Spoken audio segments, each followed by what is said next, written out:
La política a veces, que es una cosa muy abstracta, se encarna literalmente en una figura.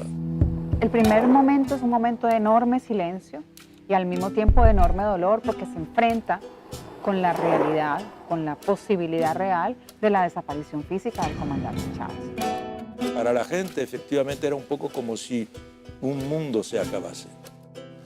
Lo que ocurre es que precisamente Chávez había pensado en esa posibilidad y había, en cierta medida, pasado el relevo. Chávez siempre estará, es una figura omnipresente, pero quien está aquí asumiendo las riendas de esta revolución soy yo. Mi nombre es Nicolás Maduro.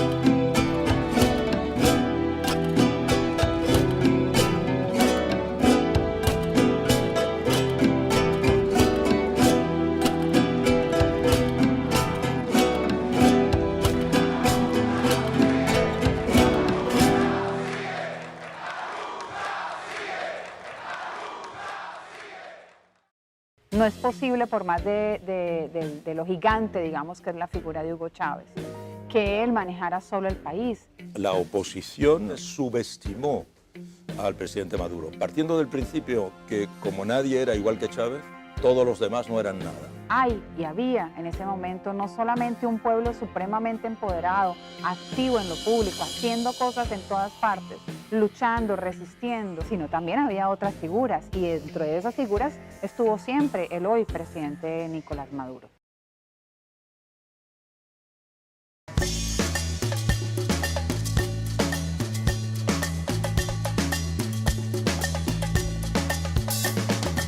La parroquia del Valle, una parroquia emblemática de Caracas,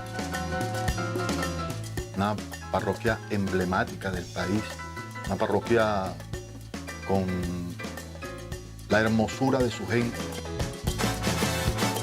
El Valle era una parroquia en pleno crecimiento en aquel momento.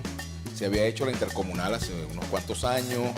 Están los que viven en el edificio y están los que viven alrededor del edificio, que es el sector que está marginado, que es el cerro. O sea, el hecho de que yo vivo en un edificio y la gente de las casas es el valle. Expresaba esos cinturones de miseria. Todo el Valle Coche era como un barrio. Aun cuando mucha gente en su cabeza cree que incluso pertenece a clases sociales más elevadas. Nosotros andábamos hasta la 1 de la mañana, había camionetas. Veíamos allí, por supuesto, las expresiones de la especulación, las expresiones de la corrupción, del acoso policial en contra del joven. La represión, los estudiantes detenidos, bueno, eso era una vivencia que teníamos. Había que tener mucha fuerza física, ¿no? Mucha preparación física para eso. Bueno, lo éramos jóvenes.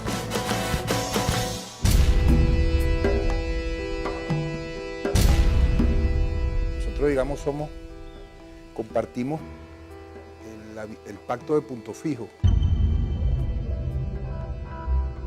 Se activaron aquí los grupos políticos de la izquierda en función de hacer unos planteamientos de cambio bien profundos y que la gente entendía. Naciendo nosotros, nace ese nuevo, lo que se nos planteó como el estadio maravilloso de punto de llegada histórico de la sociedad venezolana. Del derrocar la dictadura planteó, digamos, una política nueva, digamos, una nueva constitución, pero hubo sectores que no se sintieron identificados. Se confirma una fractura histórica, que fue con la exclusión de una parte del país.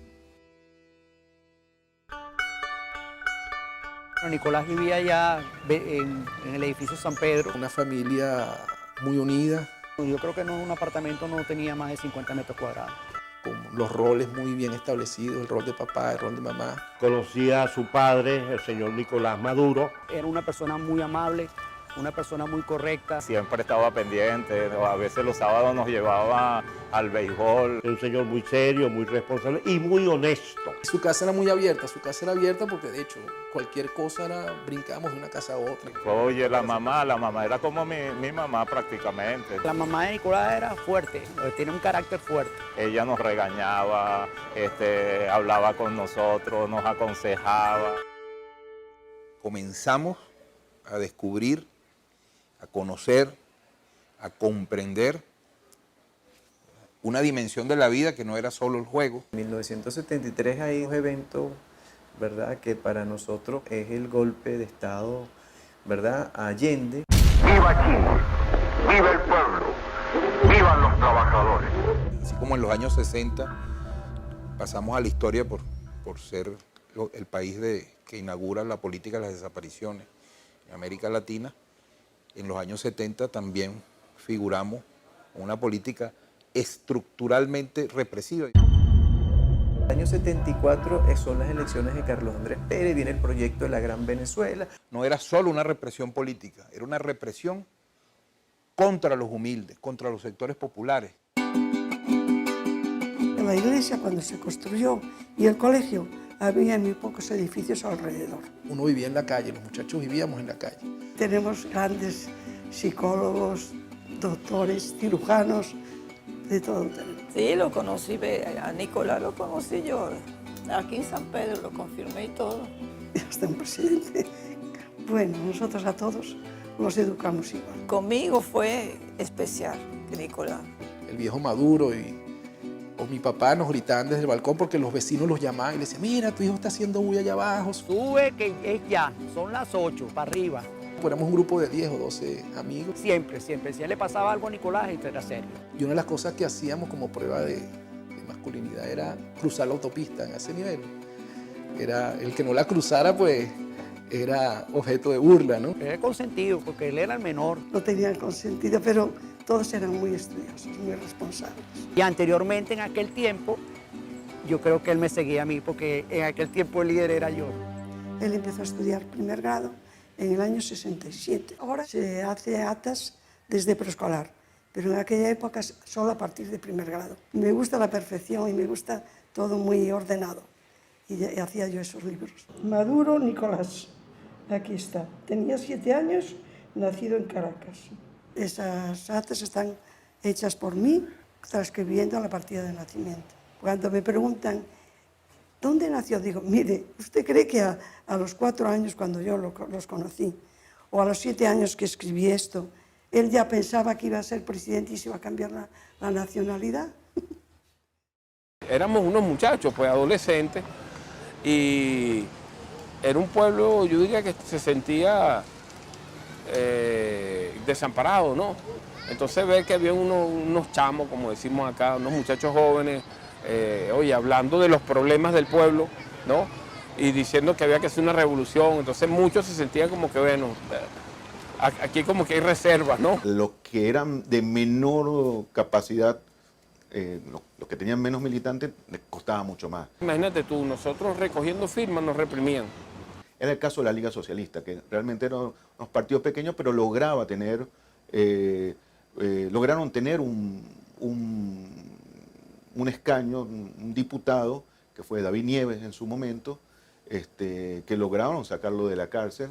Nos asesinaban a un dirigente por año, por lo menos uno. La izquierda no lograba tener una conexión con la población. Bueno, porque su discurso de repente estaba más en la conciencia, en lograr tener unos militantes con conciencia, y estaba mucho en las universidades, en los centros educativos. Yo recuerdo esa frase, hay que estar donde están las masas. Nicolás, que venía ya de ser productor de un grupo de rock y que era reconocido de alguna manera por alguna que otra emisora de radio, a él le era como natural.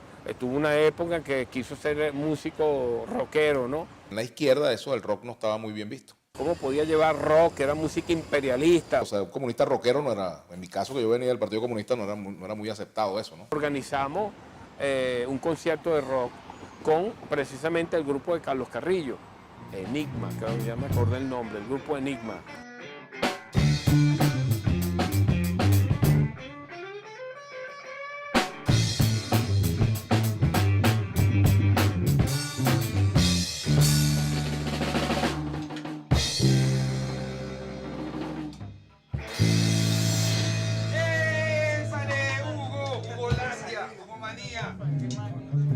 Estoy hablando del año 76, sí.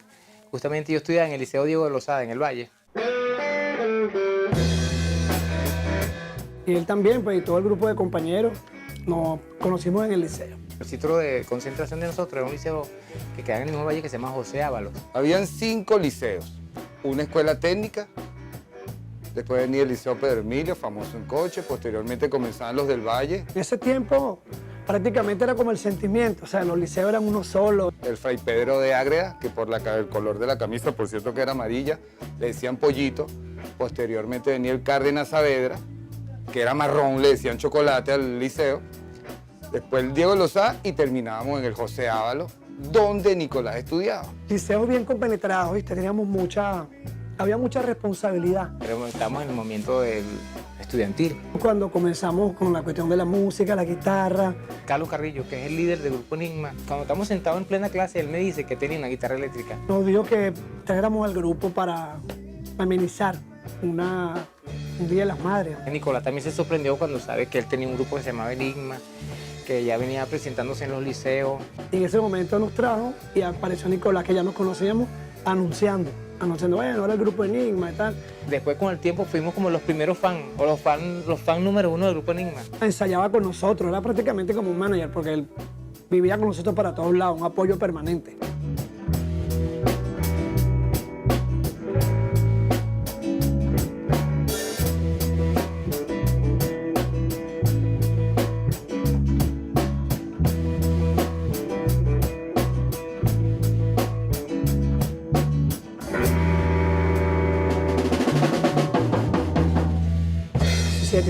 Está uno en la edad de la cordialidad, de los sueños, de compartir. Yo vengo del barrio y uno se crió, fue escuchando pura salsa.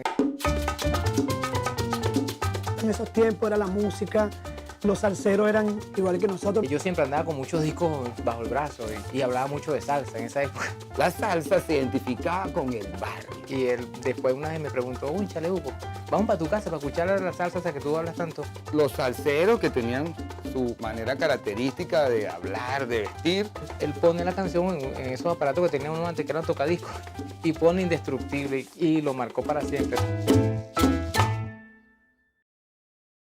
Nicolás fue pitcher de la selección de Venezuela.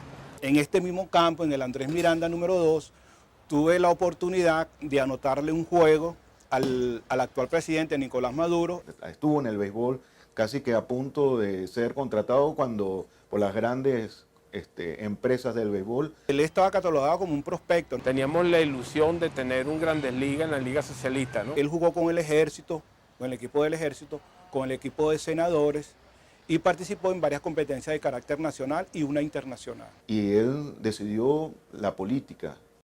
Él ingresó en el año 91, ya yo tenía un año en el metro.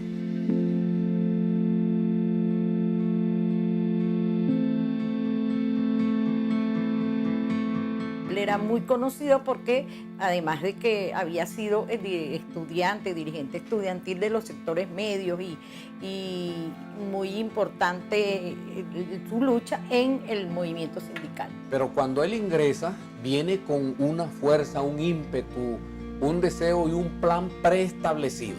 Un día estoy esperando el Metrobús y me monto y cuando estoy pasando no me he dado cuenta quién era el chofer.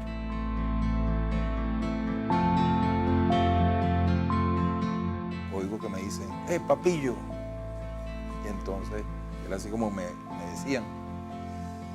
Y volteo y es Nicolás. Para nosotros el metro fue como también transformar la ciudad. Entonces yo le digo, pájaro, que así le decíamos en el liceo. Teníamos unos salarios paupérrimos. Exigir y demandar y denunciar era muy difícil. Yo fui a visitar a varios de ellos que estaban detenidos y me pegaron un grito, ¿no? Siempre había alguien denunciando que a Nicolás lo habían agarrado, que lo habían detenido. Y entonces yo le digo, mira, por allá me están llamando. Me dice, no, pero para allá no puedo ir. No, ¿cómo que no puedo ir? Me fui y estaba Nicolás Maduro metido en un tigrito, en una celda de castigo.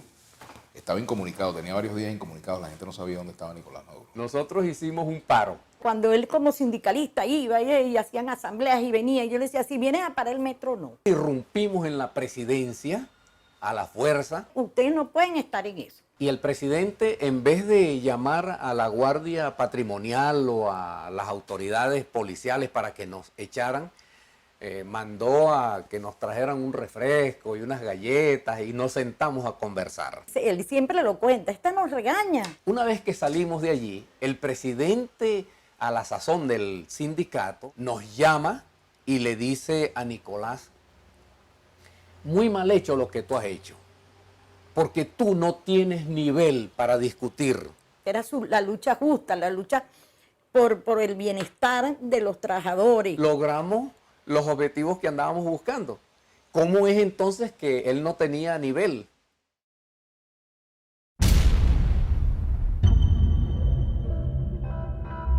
Ahí nosotros nos impresionó, como a toda la mayoría de nuestro pueblo, ese breve discurso de 120 palabras, donde el presidente Chávez impactó sin duda políticamente. Ya es tiempo de reflexionar y vendrán nuevas situaciones y el país tiene que enrumbarse definitivamente hacia un destino mejor. El presidente Nicolás Maduro, después de ir a San Carlos, lo que nos dijo fue, estos compañeros militares que hicieron esta rebelión militar son los que nos hacen falta. El joven Maduro en ese proceso salió muy emocionado y después nos dijo que él se iba a trabajar directamente con el comandante Chávez.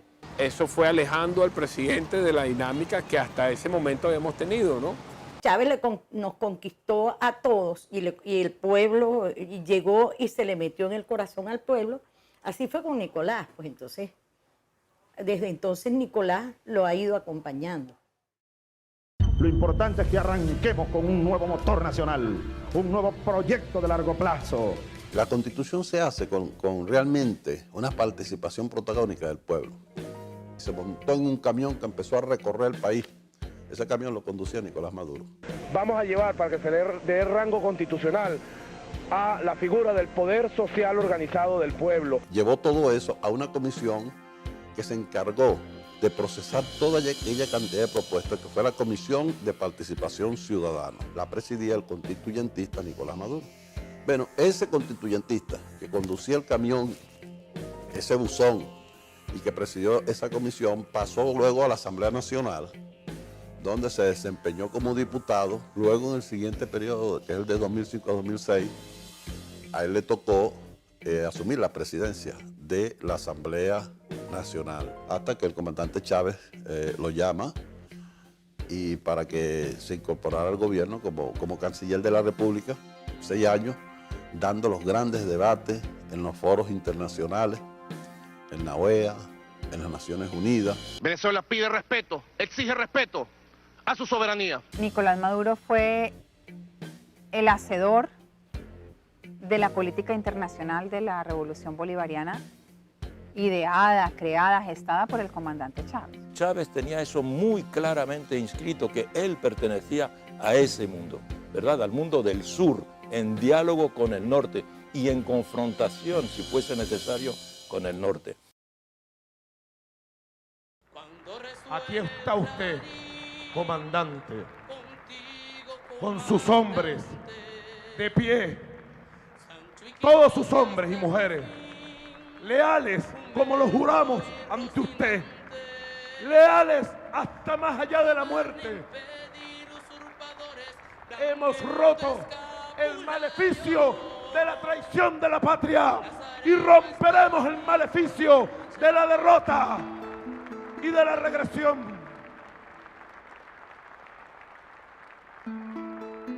Cuando el presidente Maduro anuncia esa terrible noticia, él mismo totalmente emocionado, conmocionado, hasta podríamos decir, por la noticia, también está en alguna parte, para los que escuchan, está la certidumbre de que hay una continuidad. Comprender Venezuela pasa por entender que no estamos frente a otra revolución, es la misma revolución del comandante Chávez. Con amor hicimos la revolución y enseñaste al pueblo a ser un vencedor, vivir para servir. Su profundo humanismo, su arraigo popular, todo eso daba confianza y dio confianza porque ganó la elección del 14 de abril. Y hoy podemos decir que tenemos un triunfo electoral justo, legal, constitucional, popular. Esa noche del 14 de abril se vieron, para usar una imagen, las garras de aquel lobo que iba a estar persiguiendo y amedrentando al pueblo de Venezuela en los siguientes años. Descargue esa, bueno, toda esa rechera, descárguela allí. Cualquier mandatario nuevo, la oposición siempre le da unos 6 meses, bueno, para ver cómo gobierna, cómo lo hace. Con el presidente Nicolás Maduro no hubo eso, no hubo luna de miel la misma noche. Hubo una oleada de violencia de la cual perecieron más de 12 venezolanos, varias decenas de venezolanos resultaron muy heridos. Prácticamente todos los muertos eran bolivarianos. Ha habido también una campaña de desprestigio contra los líderes bolivarianos, fundamentalmente contra el presidente Nicolás Maduro. Un dictadorzuelo, un presidente de república bananera como Maduro. Lo de Venezuela es una locura. ¿Sabes lo que pasa, Paco? Que evidentemente este señor es un mamarracho. Ese tipo está completamente loco o fumado. Ha sido una violencia permanente todos los días, las 24 horas del mundo. Pero hubiese sido quien fuese el sucesor o la sucesora de Chávez, el ángulo de ataque hubiese sido ese. Nicolás Maduro tuvo que enfrentarse a retos fundamentales, ¿no?, que lo han convertido en un líder clave. Lo han sometido a una prueba durante 4 años. Yo creo que eso tiene que ver con el desprecio de las élites hacia los sectores populares y con un odio inocultable hacia lo que significan los líderes y las banderas de la revolución bolivariana.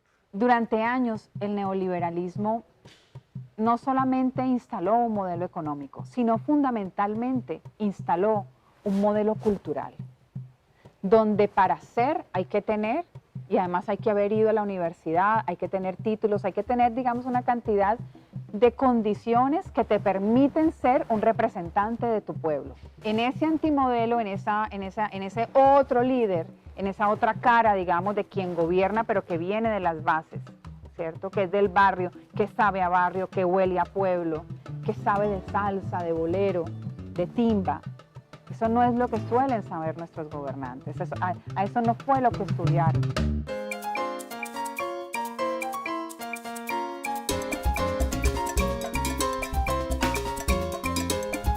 Cuando vemos estos colores en Venezuela, estamos hablando de que a esa comunidad llegó la gran misión Barrio Nuevo Verde Tricolor. Se trata de la rehabilitación integral de las comunidades. Nosotros llegamos a una comunidad, llegamos a transformar sus vidas, a transformar su hábitat, llegamos a traerle dignificación. Dentro de ese proceso de transformación de sus viviendas participan activamente. Es un trabajo de autogestión. Acá en nuestra comunidad pues se atendieron 232 viviendas, los cuales fueron 232 familias. Eso quiere decir que fueron más de 1000 habitantes acá en nuestra comunidad. Al participar, ellos recuperan ese sentido de pertenencia que habían perdido y valoran el trabajo realizado con sus propias manos. Estoy agradecida con la gran misión Barrio Nuevo Verde Tricolor, con el presidente Nicolás Maduro. Gracias a eso se hizo realidad el sueño de mi hija, de tener una casa, una vivienda digna.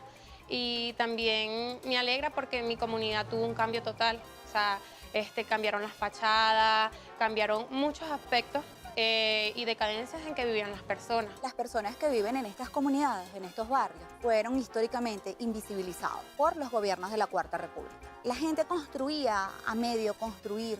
En el mercado capitalista, estos materiales que están colocados en estas viviendas jamás los hubiesen podido comprar. Y eso nos lo ha permitido el presidente Nicolás Maduro al elevarnos al rango de gran misión Barrio Nuevo Verde Tricolor. Chávez siempre soñó con tener todas esas casitas coloridas, con tener nuestra alma colorida. Yo sí creo en el proyecto que Chávez nos dejó y creo que también mi comunidad lo cree, porque esta transformación que se dio no fue de la noche a la mañana.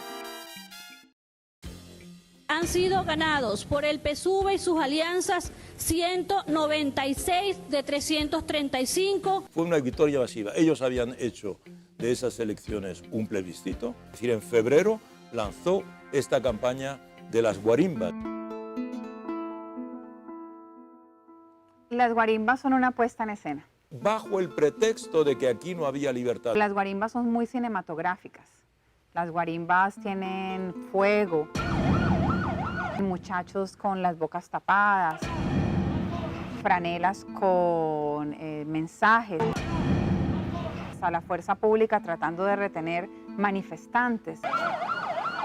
Son una puesta en escena para una siguiente fase del plan de desestabilización contra Venezuela. Demostraba que la oposición tiene efectivamente unos rasgos golpistas. Las guarimbas, los cortes de ruta, los bloqueos no son nuevos en la estrategia de la derecha venezolana.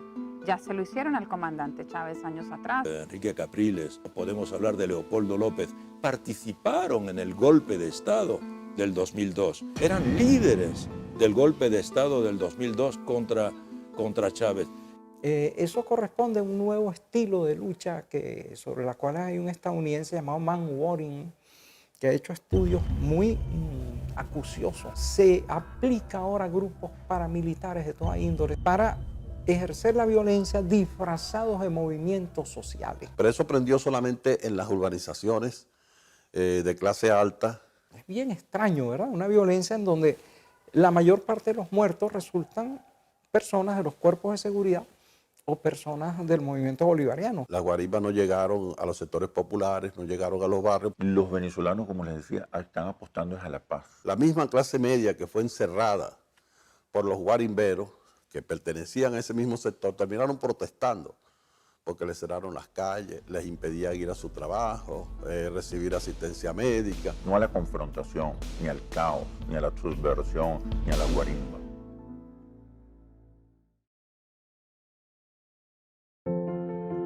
Mi nombre es Jennifer Garbeck, tengo 15 años, nací el 18 de diciembre del 2001 en Coro Falcón.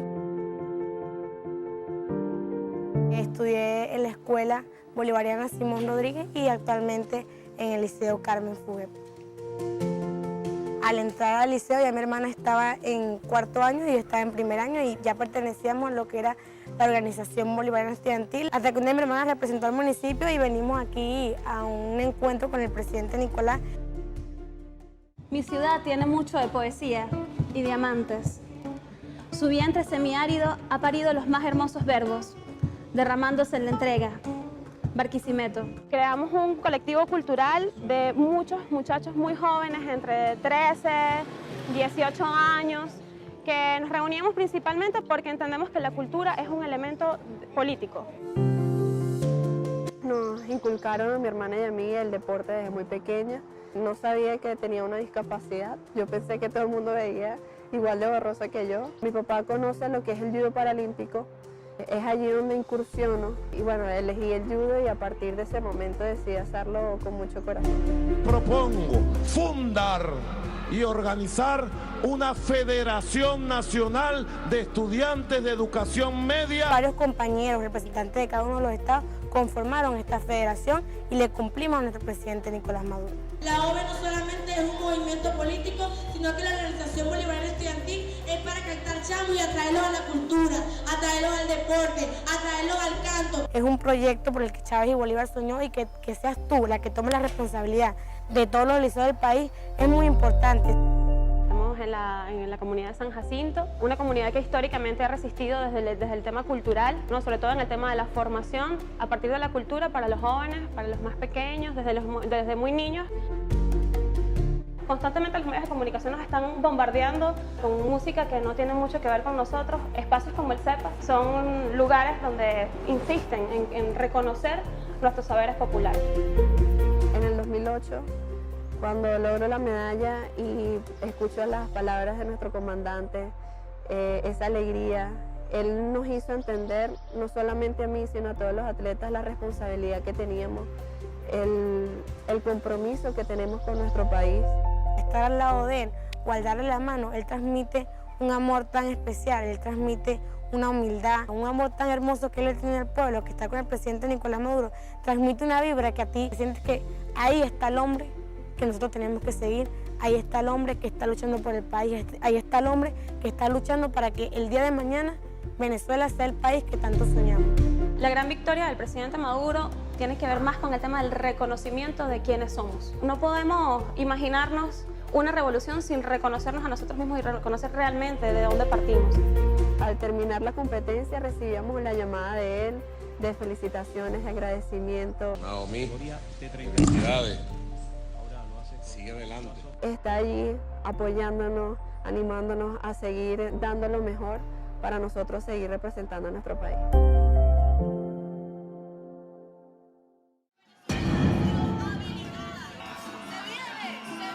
¿Cuándo termina esto para usted? Cuando logremos sacar a quienes hoy están gobernando. Pero mientras los medios cuentan la historia de Leopoldo López, invisibilizan el dolor y la tragedia de 43 familias que perdieron un ser querido.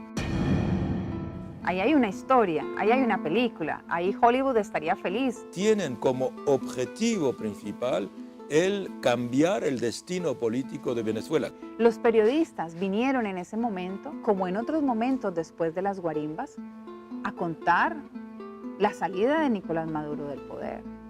Se trata de derrotar y destruir esta orientación hacia el socialismo y sobre todo hacia el bienestar social de la población a través de los medios de comunicación. En Venezuela hubo un sistema que se llamó bipartidismo, debió llamarse tripartidismo, porque estaba formado por dos partidos y la tercera parte eran los grandes medios de comunicación social. Sostenían la doctrina de que los nuevos actores políticos no eran los partidos, sino los medios de comunicación. Esos medios tenían diputados, senadores, concejales, tenían el poder político en forma directa. Porque los viejos partidos socialdemócrata y socialcristiano estaban tan desacreditados que nadie votaba por ellos. Somos los nuevos actores políticos. No nos gusta este presidente entonces por lo tanto como no nos gusta es un tirano y hay que derrocarlo por la fuerza. Quiero que recemos por la paz en Venezuela. No están solos, que Dios me lo bendiga. También estamos con toda la gente venezolana que en este momento está sufriendo. ¡Fuerza Venezuela, fuerza estudiantes! Esta es la única dictadura en el mundo donde usted a través de los medios y por cualquier forma de expresión, usted puede llamar dictador al dictador y no le pasa nada. Me levanto a las 5:30.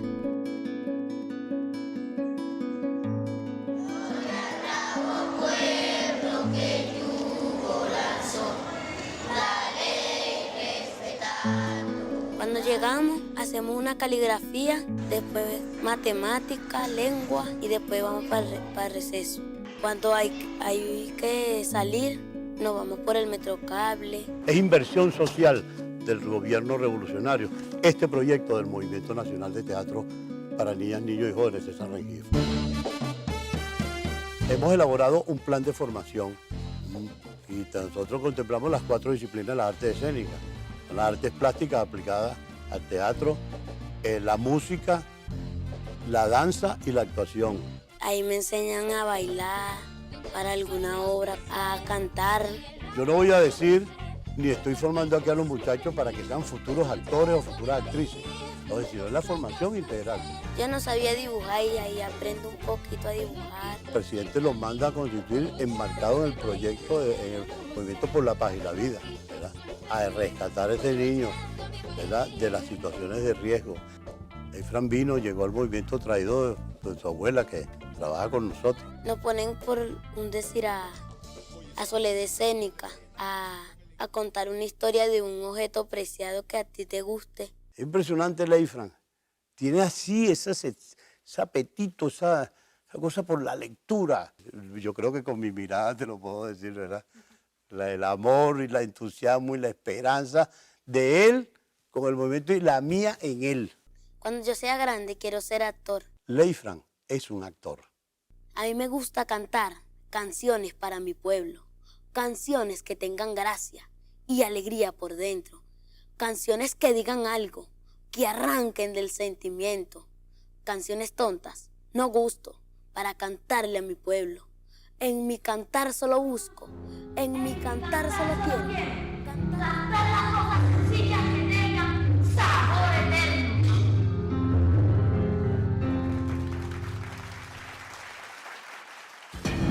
Es lamentable que el mundo haya entrado en una nueva era imperial.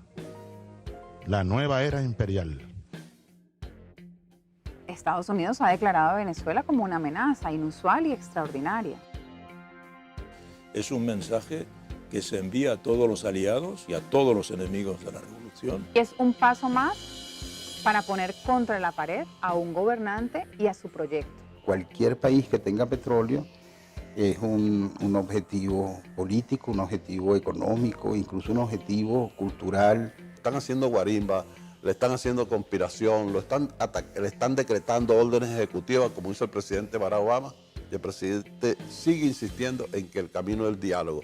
¿Hasta cuándo? ¿Hasta cuándo el diálogo? ¿Hasta cuándo vamos a ser pacíficos? Desde que Chávez llegó al poder, está convocando al diálogo. La respuesta fue que le dieron un golpe de Estado. Estamos listos para derrotar esta dictadura hoy. Después del golpe de Estado se convocaron mesas de diálogo. ¿Cuál diálogo vamos a hacer nosotros? Ninguno. Que España, que ha recibido y ha apoyado a la oposición más radical y más extremista de Venezuela, hoy esté diciendo su Cancillería que ellos apoyan el diálogo. Caramba, bienvenido sea. No puede haber diálogo. Se rompe la mesa del diálogo, recomponen la mesa del diálogo.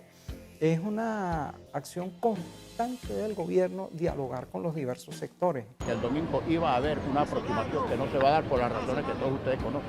Dialogar dentro de las reglas de la democracia, es decir, la mayoría es la que puede imponer condiciones.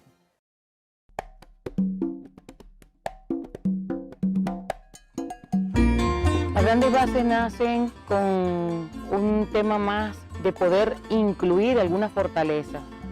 Estas grandes bases de misiones llevan deporte, pero a nivel más avanzado, con un gimnasio.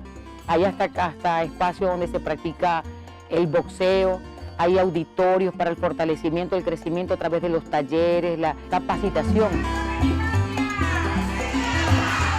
Esto fue una maravilla que hicieran estas bases de misiones.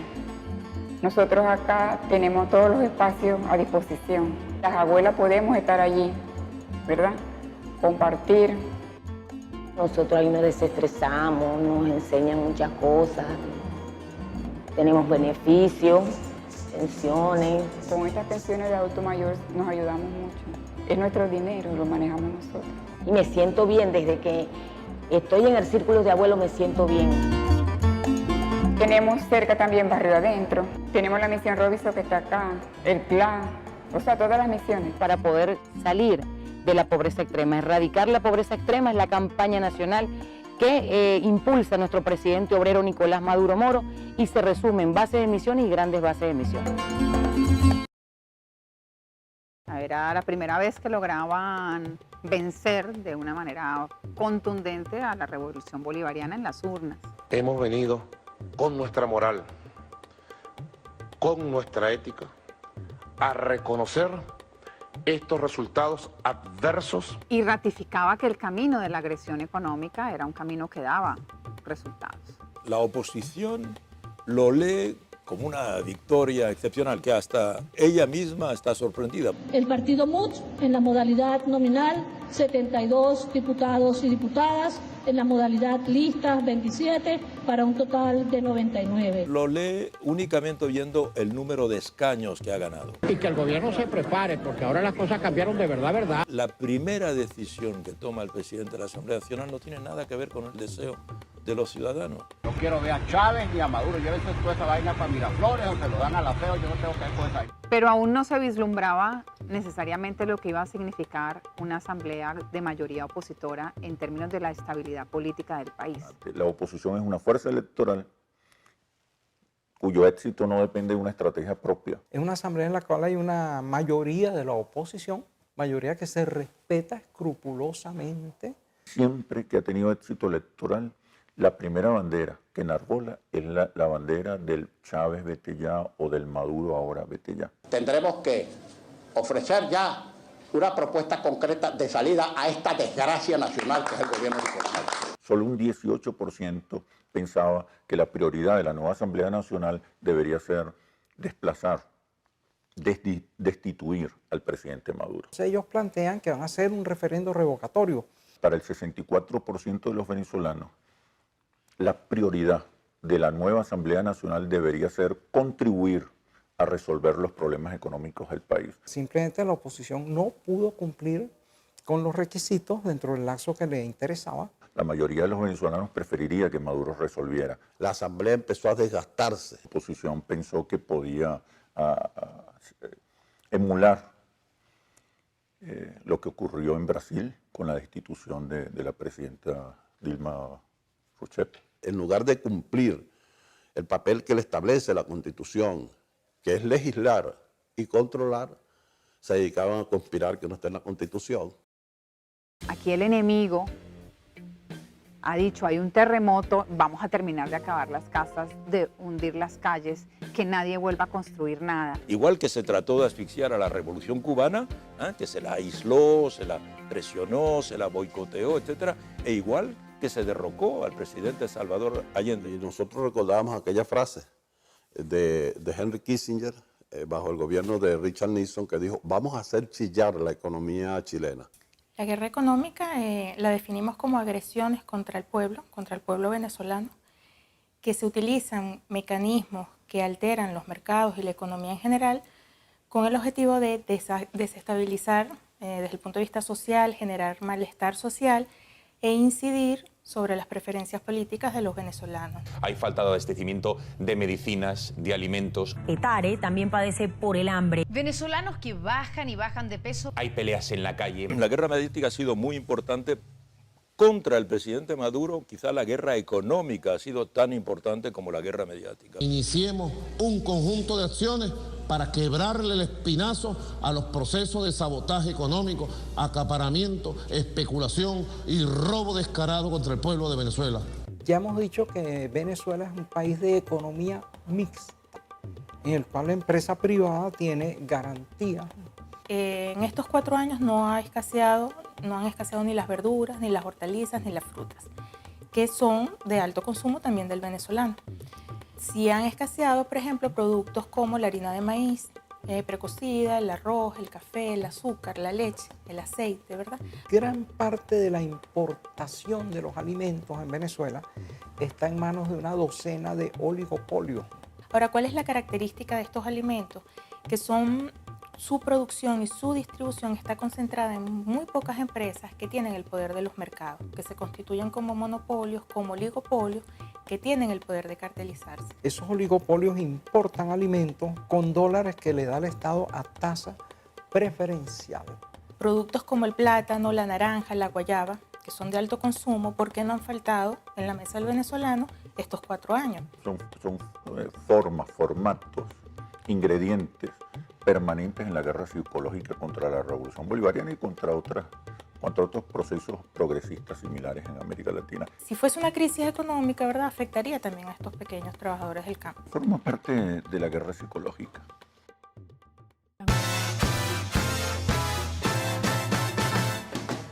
Un comité local de abastecimiento y producción únicamente no es de abastecimiento.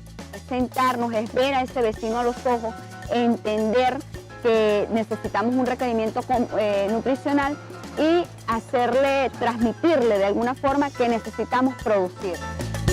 Formamos una pequeña empresa, ¿verdad?, con el apoyo de mi familia, un núcleo conformándose a través de la realización de este sueño, de esta realidad de la planta. Actualmente se está procesando el plátano como una de las harinas convencionales para atacar ahorita lo que llamamos la guerra económica.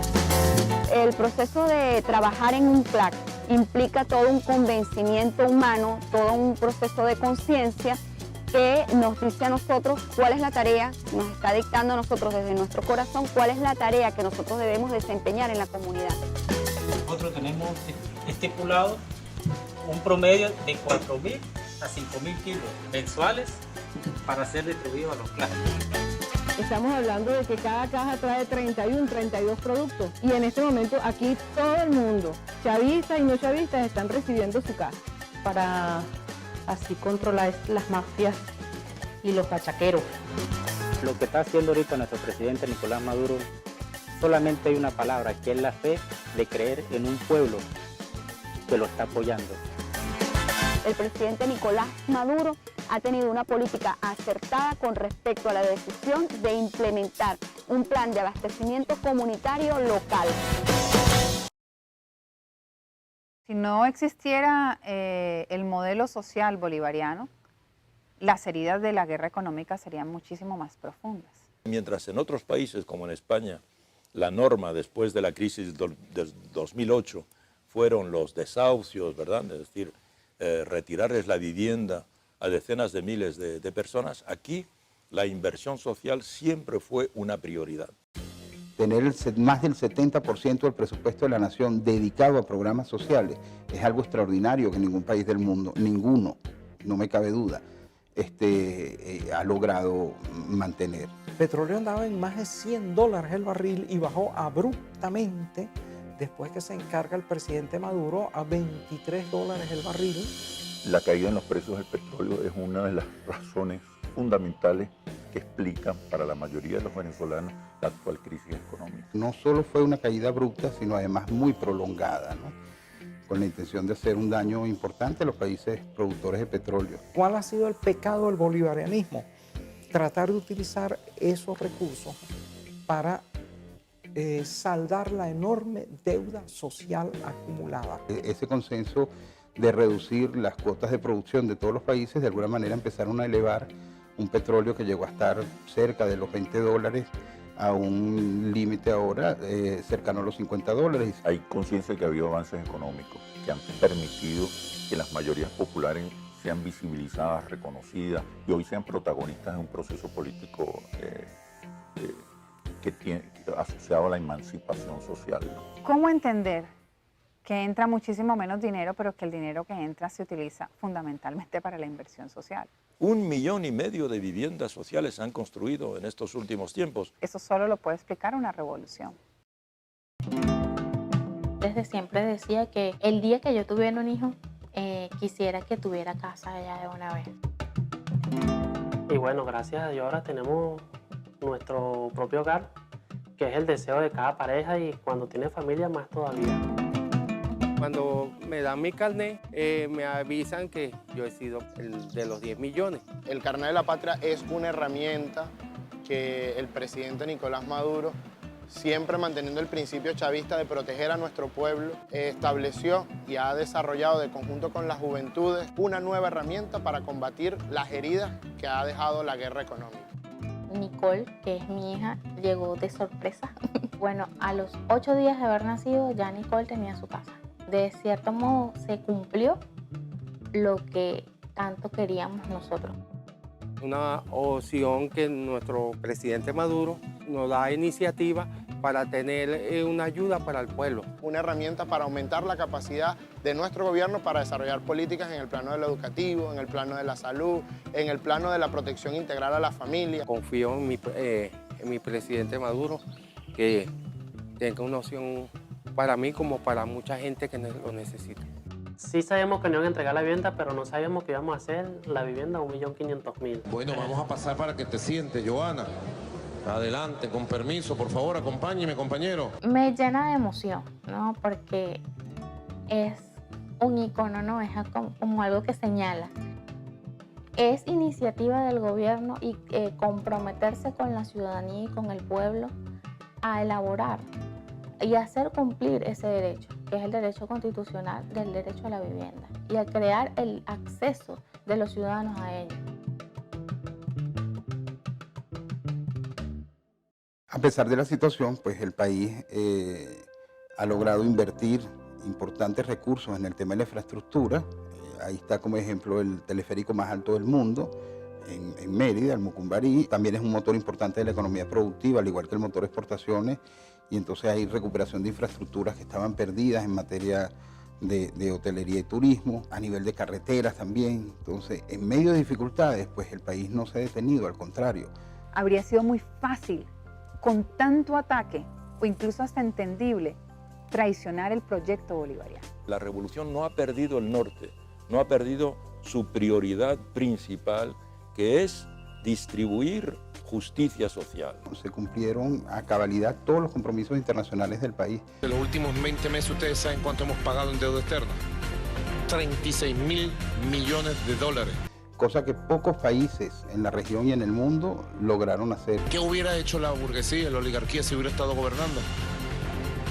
le entrega el país al Fondo Monetario Internacional. Entre enero y febrero de este año, el país exportó cerca de 8.000 toneladas métricas solo desde el puerto de La Guaira. Suelo poner los ejemplos de los rones, de los chocolates y de los granitos venezolanos. Son 3 rubros que en el mundo entero son catalogados como los mejores del planeta. Una de sus victorias de 2016 fue el acuerdo OPEP y no OPEP. La fórmula que hemos propuesto y que ya forma parte de la base del consenso de los países OPEP y no OPEP es la fórmula que garantiza la respuesta a la nueva situación del mercado petrolero. Ese consenso de reducir las cuotas de producción de todos los países, de alguna manera empezaron a elevar un petróleo que llegó a estar cerca de los $20. Y los precios, como sabemos, en principios de 2017 están al doble de lo que estaban a principios de 2016. La figura más cercana a ese perfil anhelado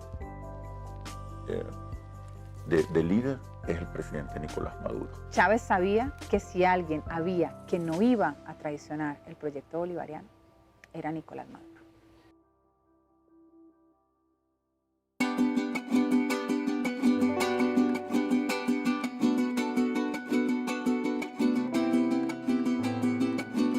Por favor, hidratarse a medida que vamos subiendo.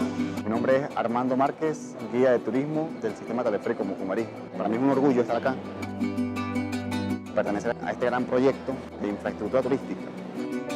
Consta de relevancia y de gran orgullo para la ciudad de Mérida tener el teleférico más alto, moderno y seguro del mundo. Son 12.5 kilómetros de recorrido. De ahí estamos hablando de una de las principales obras de infraestructura turística más grandes del país, creada en la Revolución Bolivariana con el presidente Hugo Chávez, realizando turismo de inclusión, enmarcado en el 5º objetivo histórico del Plan de la Patria. Esto siempre abocado al buen servicio, al disfrute de cada una de las personas que acá llegan.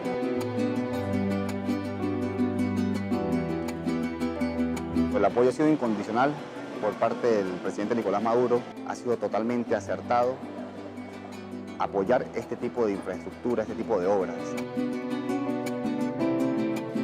Lo motiva a uno, como jóvenes, por lo menos a querer, ¿sí? a ver la importancia que tenemos en nuestro país y las cosas que son de nosotros. Pues. Tenemos playa, tenemos sabana, tenemos llano, tenemos Andes, tenemos nieve, o sea, tenemos absolutamente todo para poder impulsar la economía turística.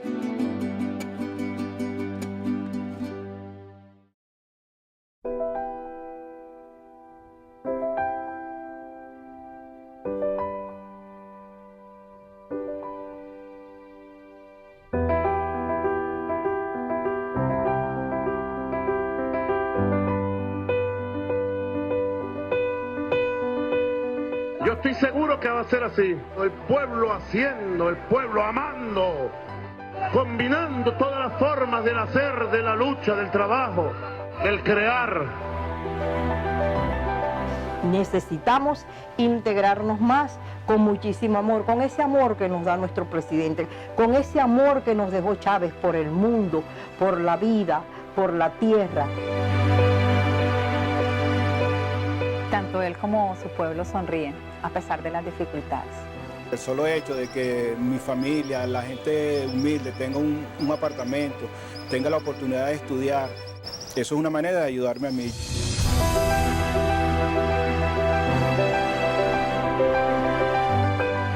Yo sabía y sé, y siempre tengo la seguridad de que el pueblo no me va a abandonar, que el pueblo no me va a dejar solo, que el pueblo no me va a fallar.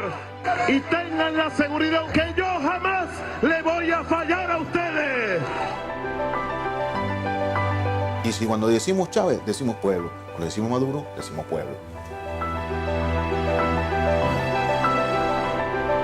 Él nunca se olvidó de dónde viene, nunca se ha olvidado. Hombre valiente, íntegro.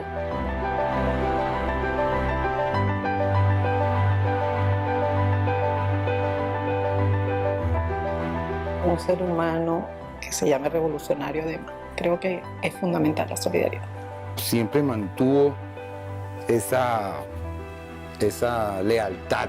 Él le tiende la mano a todo el mundo. Un hombre de principios, constante, profundo, responsable y amigo.